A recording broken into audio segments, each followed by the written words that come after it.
Next चीज discuss करते हैं, सी पॉइंट है हमारा, which is cash ratio and absolute liquidity ratio. तो क्या है ये चीज, let's dive in.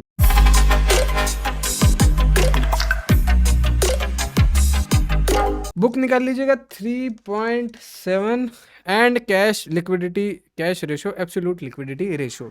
The cash ratio measures the absolute liquidity of the business. The ratio considered only absolute liquidity available with the firm. This ratio is calculated as, मतलब cash ratio वो ratio होता है कि हाँ भाई हाल फिलहाल जितना भी आइटम है इस आदमी के पास, जितना cash plus cash equivalent cash है प्लस कैश इक्विवेलेंट चीज़ें हैं, वो कितनी है हाल फिलहाल इस इंसान के पास, उसको हम कैश रेशो मानते हैं। कैश रेशो उस चीज़ को कंसिडर करते हैं। देखो मेरी बुक में 3.7 पेज नंबर है, आपकी बुक में कौन सा हो I don't know, but the as far as I know चीज़ें थोड़ी बहुत सेम ही है इस चीज़ में, है ना। तो 3.7 मेरी बुक का निकाल लो आप।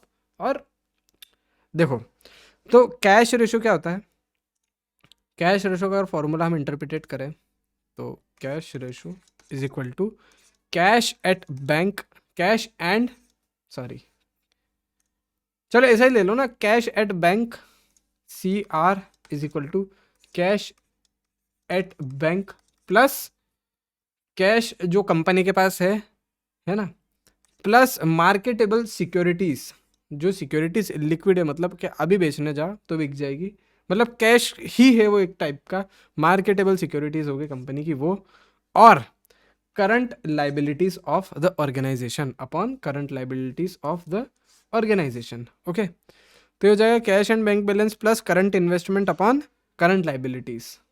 ओके, करंट इन्वेस्टमेंट जो है upon current liabilities plus cash and bank balances, cash मतलब कैश प्लस बैंक का जो बैलेंस है प्लस करंट इन्वेस्टमेंट जो है कंपनी का अपॉन करंट लाइबिलिटी, ये फॉर्मूला होगा। ओके, इंटरप्रिटेशन अगर हम देखें इस चीज़ का, मतलब आइडियल कैश रेशो क्या माना जाता है।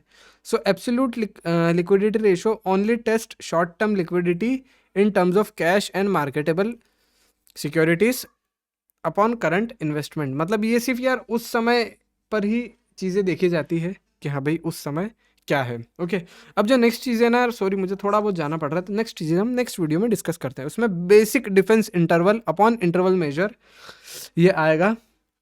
ओके, चलो देखते हैं नेक्स्ट वीडियो में।